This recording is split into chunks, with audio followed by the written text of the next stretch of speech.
اعوذ باللہ من الشیطان الرجیم، بسم اللہ الرحمن الرحیم۔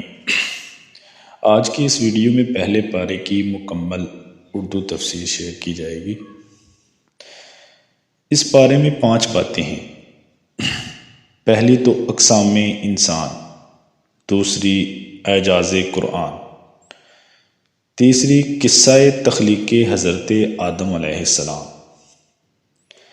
احوال بنی اسرائیل، قصہ حضرت ابراہیم علیہ السلام۔ اقسام انسان 3 ہیں: مومنین، منافقین اور کافرین۔ مومنین کی 5 صفات مذکور ہیں: ایمان بالغیب، اقام الصلاۃ، انفاق، ایمان بالکتب، یقین بالآخر۔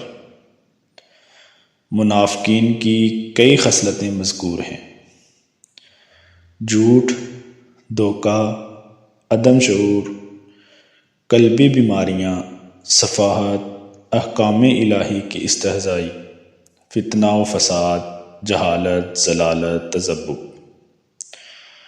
اور کفار کے بارے میں بتایا کہ ان کے دلوں اور کانوں پر مہر اور آنکھوں پر پردہ ہے۔ اعجاز قرآن۔ جن صورتوں میں قرآن کی عظمت بیان ہوئی ہے ان کے شروع میں حرف مقطعات ہیں، یہ بتانے کے لیے انہی حروف سے تمہارا کلام بھی بنتا ہے اور اللہ تعالیٰ کا بھی، مگر تم لوگ اللہ تعالیٰ کے کلام جیسا کلام بنانے سے عاجز ہو۔ قصہ حضرت آدم علیہ السلام۔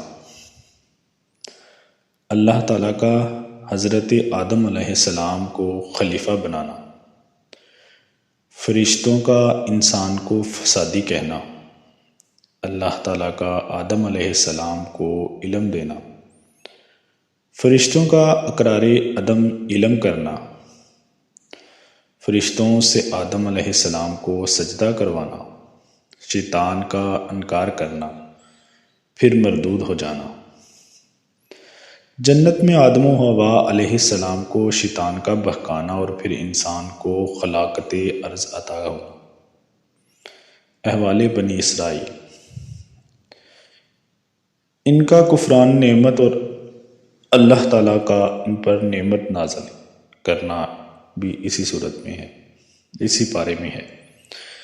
قصہ حضرت ابراہیم علیہ السلام۔ حضرت ابراہیم علیہ السلام کا اپنے بیٹے کے ساتھ مل کر خانہ کعبہ کی تعمیر کرنا اور پھر اللہ تعالیٰ سے اسے قبول کروانا اور پھر توبہ و استغفار کرنا۔